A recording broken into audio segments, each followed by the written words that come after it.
Hello, and welcome to Season 2 of Dentistry Support The Podcast with your host, the kind-hearted and infectious Sarah Beth Herman.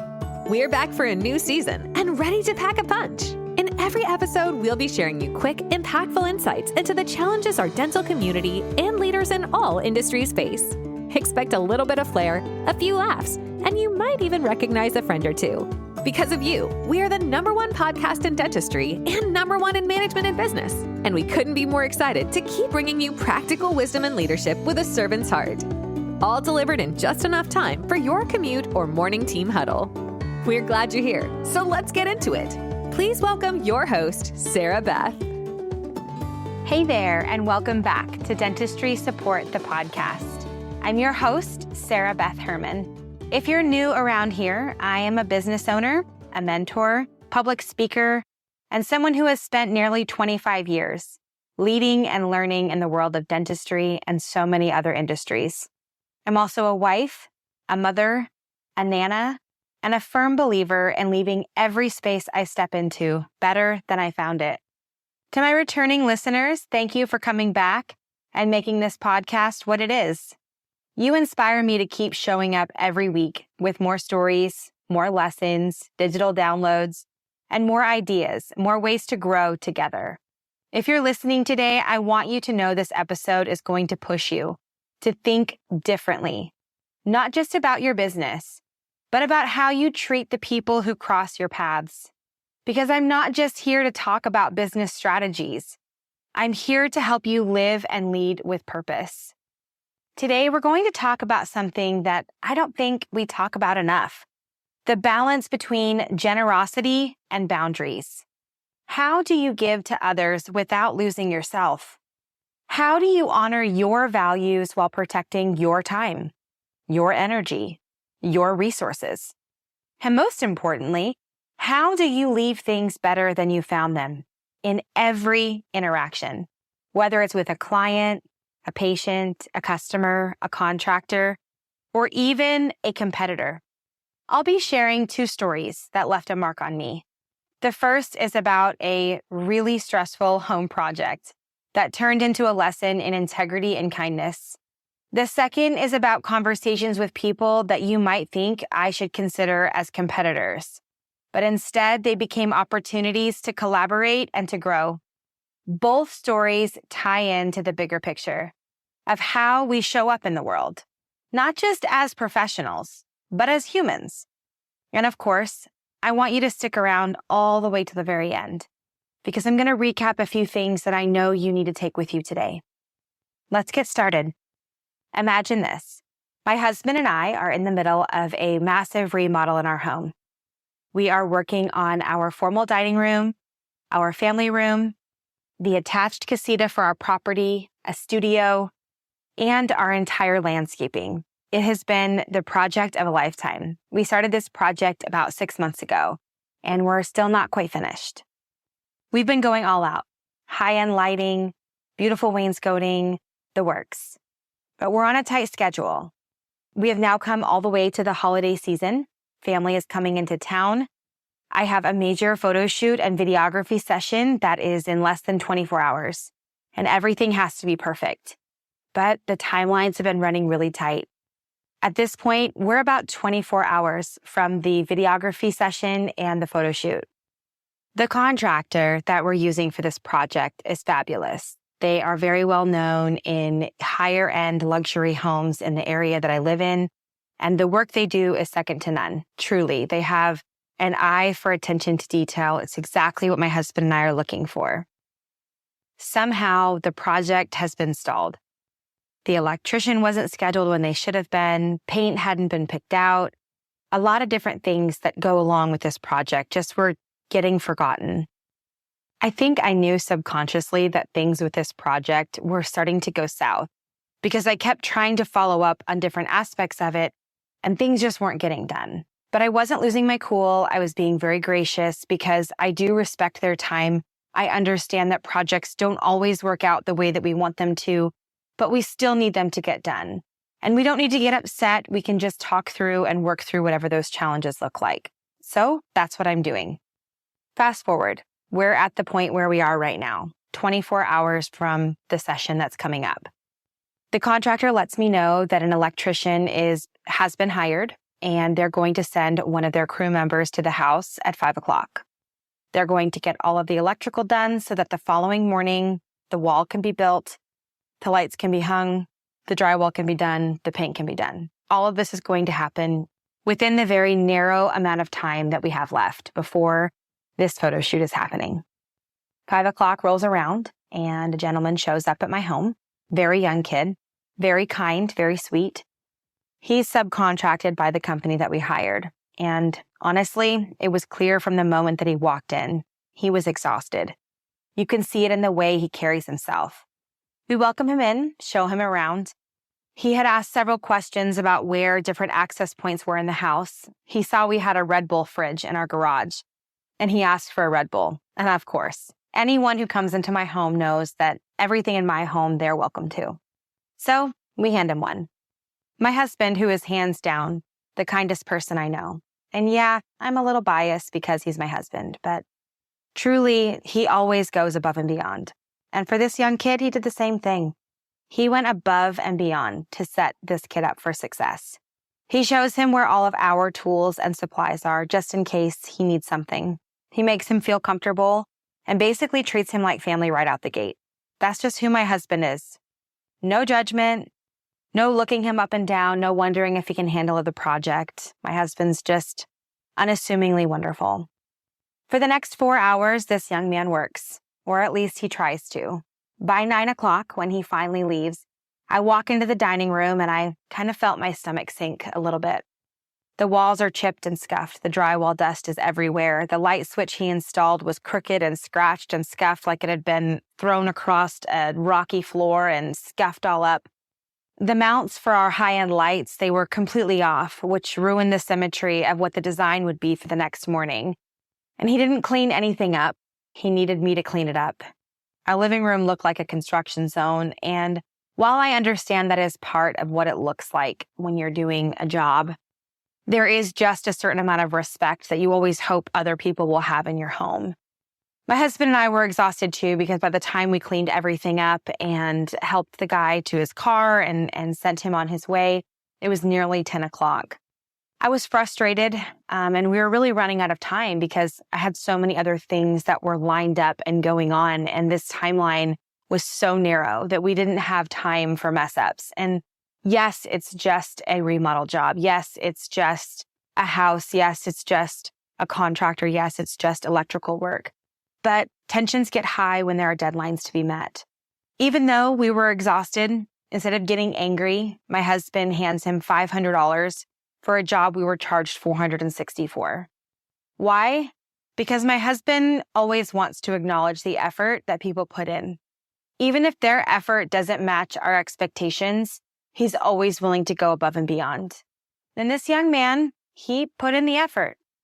It wasn't perfect, but that's just the kind of guy my husband is.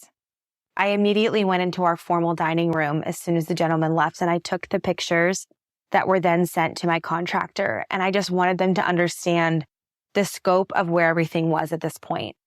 They were fully planning on someone that would be there the next morning to repair drywall. They were fully planning on putting in the accent wall and the wainscoting, and they were fully planning on painting. And all of those things, I didn't see how that would be possible given the condition of the wall and the work that was undone. He had even stood on my buffet and the countertop had separated from the wall. So now that needed to be repaired.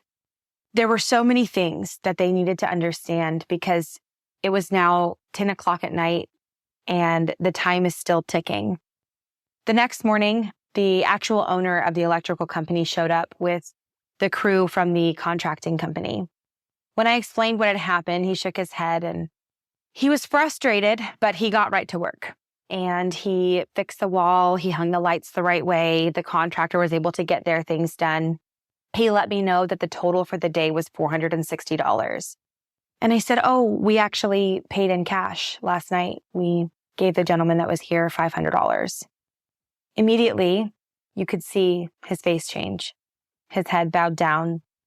He said, oh, that explains why he's dodging my calls.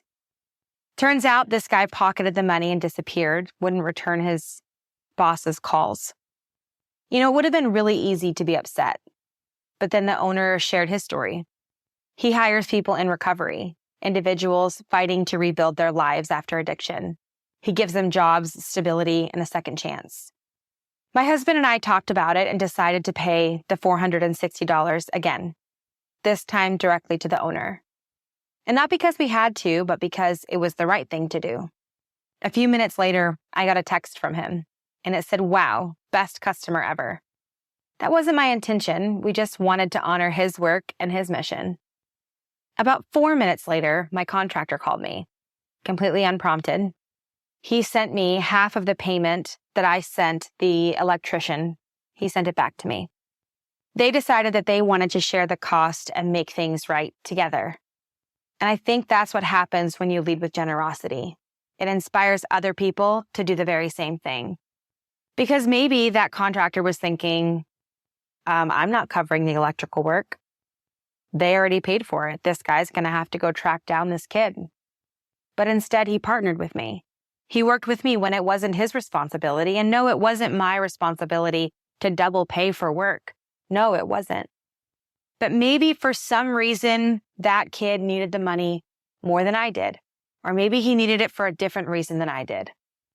Or maybe it's just the way it needed to work out. I don't know. Last week, I had 2 calls. They left such an impression on me. One of them was with an owner of a dental billing company, and the other was someone who was running an online dental school. Both started really cautiously. They actually couldn't believe I was taking their calls. And the reason they couldn't believe I was taking their calls is because if you don't know my background, you wouldn't know this, but I own multiple companies. I own Dentistry Support, which is a virtual admin company. I own Dentistry Support Academy, which is an online dental school. I own another company that provides virtual assistance for anyone, anywhere. I own a mentor company. I'm an author. I have a podcast. I have a lot of different business ventures, but I always take the call. And both of these calls that I took, they weren't the only ones this week, but they were 2 of the calls I took this week. And these 2 calls, both of them said in one way or another, "Aren't we competitors? I can't believe you're taking my call." I don't see competition the way most people do. I believe that what's meant for you will always find you. I don't think that anyone can take what's meant for you. So I listen and I ask questions.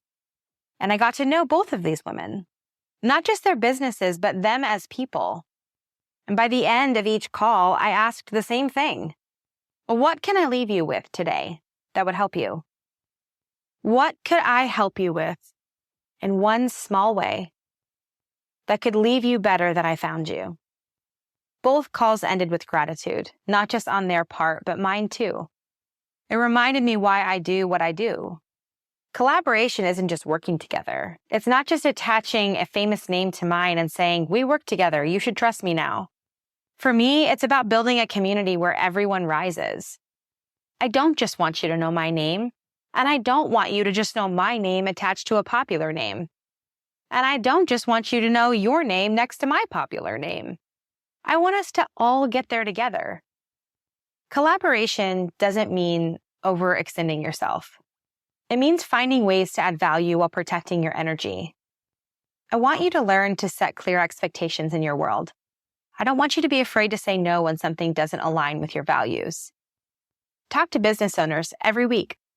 And there are 3 main mistakes that I see them make all the time. 1, people overcomplicate the next step. They think the next step is a lot of different steps that equal 1 step. They think that it's so many twists and turns and discovery and learning and investigating that they never actually take the next step because they think it's so impossible and out of reach. Every time I have a new idea, I never actually have the whole idea at first. It's little parts of it that I know are going to amount to something, but I have to see the whole process all the way through. I have to learn as I go. I have to keep creating as I'm on the path.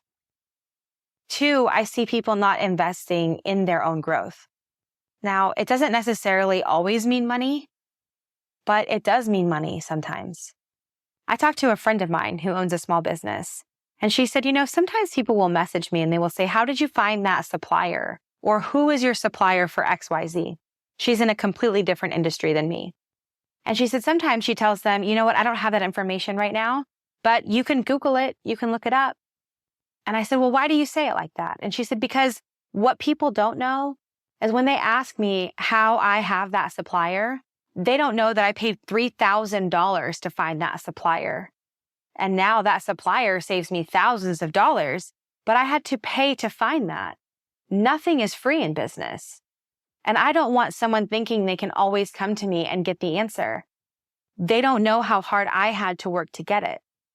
You've got to learn to invest in yourself. Invest in yourself for people that think differently than you, people that can help you get somewhere that you need to be. I don't offer all of my time for free. I don't just talk to people for fun. Obviously, I want to make money, and obviously, I'm a for-profit business in all of my ventures. But I will take one call. I'll take one call and I'll get to know you and we'll chit-chat together, and my goal is to leave you better than I found you. And all of that stems from when I was younger. Whenever I would leave the house and I would go to my friends, or I would spend the night somewhere, or we would visit family, my mom would always say, you leave it better than you found it. Somehow those words just came into every business that I own. It came into every way that I talk to people and I listen to people and I work with people. Now, do I make every decision right? No. Have I made mistakes over and over and over again? Yes. Yes, I have. And I'll keep making mistakes because I am not a perfect human. But I'll tell you that my goal is always to leave you better. The third mistake I see small business owners make is failing to build relationships. You see, I want to make you better because I believe that building a relationship is good for us both. It teaches us both that there are more people in this world that are just on the same path as me, the same path as you. We're all going there. We're all trying our very best. I'm constantly on a mission to create, to establish new boundaries and new places and new moments and new groups and new surroundings that other people can feel really comfortable in. And so I've done it again. You've heard it on the last couple of episodes. My program, Blueprint to Breakthrough. I created it for businesses of all sizes. It doesn't matter where you are. It doesn't matter how much money you make right now or how much money your business doesn't make right now. It doesn't matter if you have not made a single dollar or if you are at 7 figures a year. It is a group for you because it's about collaborating. It's about working together. It's about everybody talking and being in a room together. And yes, you're going to have to invest in yourself. You're going to have to pay to be in certain rooms because you want to be in a room with higher caliber people. Free rooms, they only offer so much. It's true. It might sting to hear that, but free rooms only offer so much. This group, it's designed to simplify your next steps, help you shed your limiting beliefs, build a true blueprint that allows you to think, to grow, and to understand how to actually take the next step. You get access to all of my playbooks, my digital downloads, my resources. We have weekly sessions, an entire training platform, a workbook that literally will define and design your business. Even if you've already established so many best practices in your business and you have no idea how this could ever do that for your business because you're just so far above that, you have no idea what you're missing. This group is everything that you need to go from where you are right now to where you were meant to be. Our That's Good moment for today. When you choose to lead with generosity, you create ripples. But generosity isn't about giving endlessly or losing yourself in the process. It's about aligning your actions with your values, protecting your energy, and leaving every interaction better than you found it. I've got a digital download for you, and the link is in the show notes. I'm giving this one to you for free. So next to that link, you'll see a code that you'll need to enter in when you go to checkout. This will include tips that I have for you on balancing kindness with accountability, scripts for navigating tough conversations, and reflection exercises to assess your relationships and your energy. I want you thinking differently. We're heading into a new year. We're heading into new movements, new energy, new spaces, places that you were designed to be in, but you just haven't figured out how to get to it yet. I'm ready for you to get to your next level. And I know that you'll get there, but you got to be in the right room. You've got to be in the right room. Thank you for spending time with me today. If this episode resonated with you, please share it with someone who needs to hear it. And remember that together, we are building something better. One step, one story, one breakthrough at a time. Until next time, stay generous, stay grounded, and keep leaving the world better than you found it. I'll catch you on the next episode. Thank you so much for tuning in to this episode of Dentistry Support The Podcast. If you want to get in on the conversation or have something to share, join us on our Facebook group, The Dental Collaborative.